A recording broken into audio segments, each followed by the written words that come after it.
Who had this phone before? All right. Um, and this phone was amazing. I even know what your favorite app was. Snake, yes. Okay. All right. But but even though they were so amazing, they lost. And this was so sad. I read Nokia CEO Stephen Elop saying we didn't do anything wrong, but somehow we lost. They just disappeared. And they lost to BlackBerry. And BlackBerry lost to... Okay, so it goes.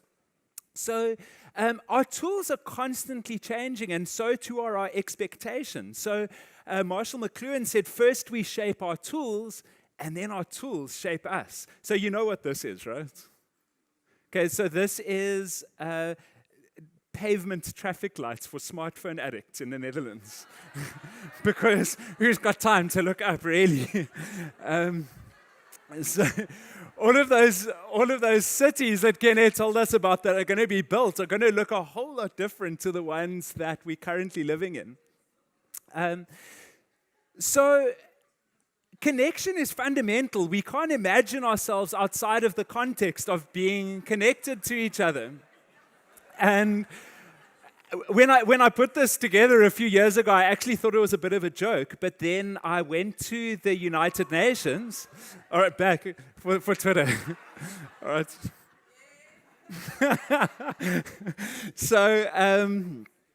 So when I put this together, I thought that it was actually a little bit of a joke. But then I went to the United Nations in Geneva, and I heard a talk by the Director General saying that the first thing that refugees ask for when they get off the boat and into a refugee camp isn't food, it isn't water, it's what's the Wi-Fi passcode? I was like, what? Like, people are properly addicted to Facebook. That was what I thought. I just thought like that, So why would people want Wi-Fi before anything? Literally before water.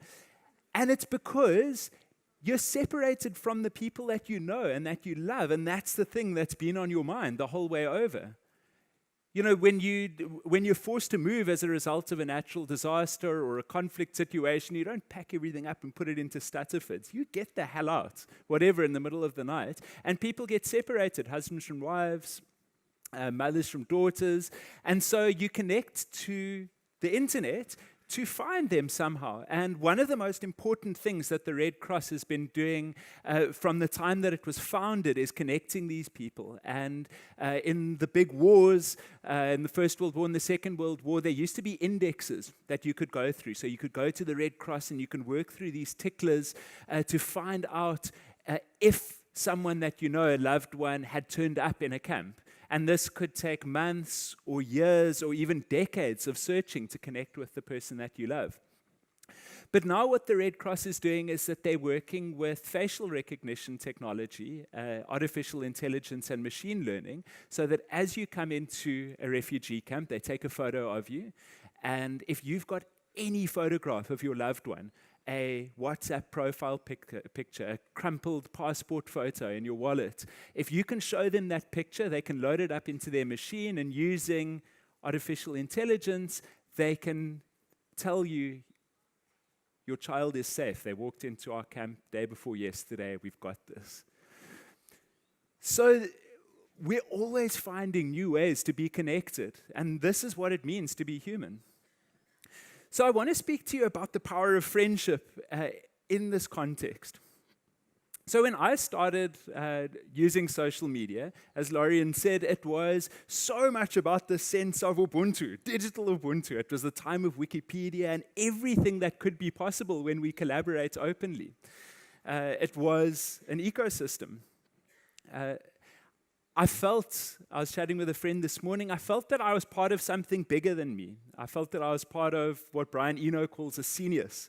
There was just so much intelligence in this network that you just became brilliant just by being part of it. Anyone was part of it. All these ideas were going around. And this is the reality of genius. We have this myth of the lone genius toiling away somewhere on his own. But if you look at any great invention in art scenes or scientific scenes or in Silicon Valley, it's so often as a result of these circles of informal connection and often friendship. My favorite story from last year, one of my favorite books, The Undoing Project, is the story of two friends, Amos Tversky and Daniel Kahneman, Daniel Kahneman won the Nobel Prize for economics a few years later. They were these opposites working at a university, but somehow they attracted. And they became good friends to the extent that they were soulmates, and they used to lock themselves in the office. And from outside, students would just hear this uproarious laughter emanating from these otherwise very serious professors. And they would kind of come out of these sessions like, like all serious, pretending it like that they'd been doing work, but they were just connecting. And as they were exploring these ideas, one of my mentors in marketing and advertising and communications always encourages me. He says, you must keep your thinking funny. The best ideas come as jokes. And this is what these two men were doing. And the work, it changed the way that we think and understand our minds and how we connect with each other. The book that Daniel Kahneman wrote was called Thinking Fast and Slow, by the way. I'll refer to it a little bit later. Social media today is not as much an ecosystem as it is an ecosystem. It's been gamified, it's been corporatized, it's I have more followers than you, more fun, more friends, nicer clothes, better holidays. And research is coming out that's showing that it's having a negative impact on our sense of psychological well-being, the more heavily we use it. But networks still matter.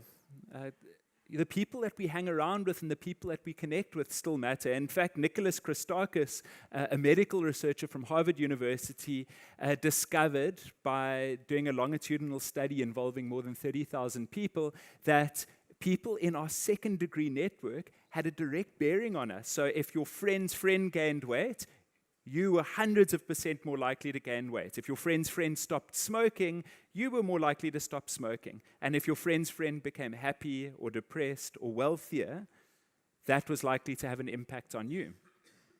And that seems like magic, but the reality is that we are so influenced by the people that we choose to surround ourselves with. By the way, I took this research when I found out about this, and I realized, wow, rather than trying to beat myself into being fitter and healthier and stronger, let me just make friends with people that have all of those things.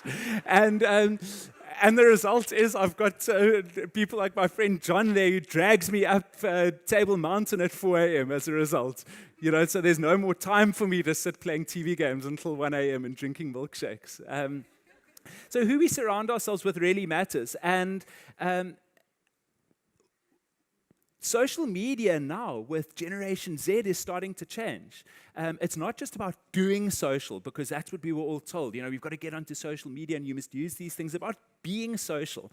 And in our context, one of the most interesting things that I've learned is that people join movements for the cause, but end up staying for the friendship. And that was a truth that I held because we organize movements in my organization. Whenever we started something, it would be critical for us to introduce people. And I went to a summit for change makers in Buenos Aires earlier this year, and I spoke to a woman, Aria Finger, who runs a large organization called Do Something that mobilizes action. And I told her this thing. I said, people join for the cause but stay for the friendship. And she said, wrong, Dave. She said, you would be much more effective if you realized the truth that people join movements for the friendship and stay for the cause. And so that's what they optimize for. And so it's the people that we know and love and trust that bind us to these issues. My father struggled with dementia and mental illness and Alzheimer's. And before he got that wasn't an issue that was central to my life. And of course, it now is. So one of the ways that we connect with each other is through stories. We've got all of this data about early childhood development investments. We know that in terms of return on investment, you're going to get $16 for every $1 invested in ECD. And there's many more stats about what a great investment it is to go into ECD. But to quote Daniel Kahneman, the guy that I referred to earlier, no one made a decision because of a fact. They need a story. And by the way, this isn't his opinion. This is part of the work that he won a Nobel Prize for. He was trying to convince the Israeli military to make decisions based on stats and data and research that they'd found. And he said at the end of the day, it came down to the intuition or the gut feelings of a few people at the top. And so without a narrative, nothing changed. So a good story unlocks empathy and it unlocks connection. One of my favorite examples of this, there's a story about an advertising copywriter who every day on the way into work passed this beggar with this sign. And the sign said, "I'm blind, please help." And every day he'd walk past and occasionally he'd give a coin. And then one day he thought, you know what, I can do better than this. And he picked up the sign and he rewrote it, and he put it down, and he went off to work at the agency. And that evening, he came back, and the beggar's tray was full of money. And what he'd written is, "Spring has arrived, and I can't see it." So when we're trying to make change, we can't just think about what the stats are. Something that I learned from our science and technology minister, Naledi Pandor. We were talking about the need to increase our investment in research. And she said, we know that this will have an impact on many lives, but we need the enabling narrative to create the political will for it. We can't just move money without there being an enabling narrative. So once we've got data, that's the background. But I learned to create narratives in a way that anyone can understand in terms of what's the issue, what's the action, and what's the impact going to be? And that's the kind of hero's journey equivalent for the social impact sector. So finally, I just want to talk about creating a campaign for change. So once you've got a good story, when you've got a network that you want to mobilize for impact, how then do you do it? So Zeynep Tufekci, one of the world experts in using social media to create change, says attention is oxygen for movements. Without it, they cannot catch fire. I think the students in Fees Must Fall took this quite literally. So 3 ways that we stoke a movement, and this is what I'd love to share with you. This is what I've learned from organizing these movements for change. So the 3 ways that we do it is wildfires. So 1 is we optimize our messaging for emotion. 2 is bonfires. We create a community of friendship around the issue. And 3 is fireworks. We try and create spectacular single moments that attract attention and create urgency around the issue. So I'm going to speak a little bit more to each. So the science of storytelling is that our brain loves stories because we are learning machines. So it's always a matter of what we expect and then how our expectations are disrupted by what actually happens. So when we're looking at creating an enabling narrative based on the data that we have, we've got to look at, is there a person? So for example, from Anne's talk, we looked at the girl with the prosthetic. Is there a person that we can embody this issue into? Is there a story behind it? You know, this is the Africa Union in 2050. Is there a single picture that we can use that sums up the narrative? And if there isn't, can we capture or create that picture? And then lastly, what's the headline? Because you know in the world of social media, people read the headline at least 10 times more than they read the body copy. So what's the headline? And just write for that. And pro tip, keep your thinking funny. The next thing that we do is we look at the bonfire around that issue. So a bonfire, you know, is communal. So wildfires spread from person to person. In a bonfire, the community is absolutely key. It's not about you, it's about the movement. And this is crucial because if you make the story about what you can do and how great your organization is, you're not going to get anywhere. It's got to be your organization and your movement is the mentor that helps the hero, which is the activists and the participants, live their dream and live a more meaningful life. So for there, we collect people constantly that are interested in issues. So we're constantly doing things like surveys and polls that give us people's email addresses in relation to what they're interested in. We're networking at conferences and asking people what kind of issues that they're interested in. And of course, when people do things, we don't take the credit, we celebrate them. So the pro tip here with building a bonfire is if you don't feed a bonfire, it dies. So you have to keep the community engaged with regular contact. Lists. And then lastly, fireworks. So you've got a good story, you've got a community behind it. What Ken and I were talking about is oftentimes some of the most important issues in our world don't get acted on by business and by investors and by communities because they aren't presented in a way that's urgent. So what we do with firework situations is that we create an urgency. So the pro tip here is you don't tell a story, you do something that forces people to get interested in it. And I'll give you a couple of examples. So after talking about all of this heat and this flame and this fire, I just wanted to share that my good friend and long-term collaborator, Lewis Pugh, is right now, as we speak, about to do one of these things. He's about to jump into the water here just off South Georgia and swim a kilometer to protect these little penguins.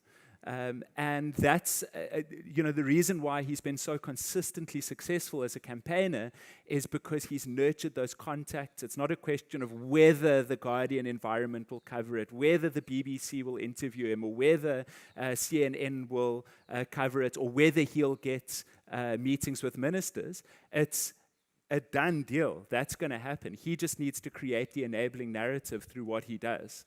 And he needs to work with climate scientists to ensure that he's trusted. So, in conclusion, I'd like to leave you with a little model that Lewis and I developed together that we use to create buy-in for these campaigns for change, because we believe that a great story isn't told until it's sold. So, first, it's got to be inspiring. You've got to have a vision that's small enough to achieve, but big enough to be passionate about. So when we set goals that are too obvious, people don't get excited about them because they don't believe that mass action or collectivism is going to make a big difference. But at the same time, if we target elephants that are not 10x bigger, but 100x bigger, people can say, well, they're dreamers and nothing's going to happen. So the trick is finding that balance. Secondly, it's got to be credible. So we've got to ask, is our theory of change sound? That thing that we worked out, issue, action, impact, is this likely to result in impact? So is it credible? Do we trust them? The organization, the people involved, our science behind it. Next is urgent. Why now? What are the stakes? And when it comes to philanthropists, it could be, what are the issues? What are the odds that another organization is going to get in with this first? This is a fleeting moment in time. Public sentiment is high. So time is running out for something. You've got to identify that, and that oftentimes takes work to go and dig out, why is it urgent? It might be an individual story. Time is running out for this little girl, for example. And then lastly and crucially, when we spoke to philanthropists and funders, the last one was the most important, is aligned. So how does this relate to the decision maker's purpose, the decision maker's goals, and the decision maker's objectives? Not just how great is your idea, how great is your initiative, but how does this align to what they as an organization are set up to do? And then lastly, how does it align to your audience or to social goals, your community of activists or participants? How is that aligned? So inspiring, credible, urgent, and aligned, those are the things that we've learned about gaining buy-in for a campaign for change. So that's it from me. So I would just like to say, let's connect as a super organism. Thank you very much.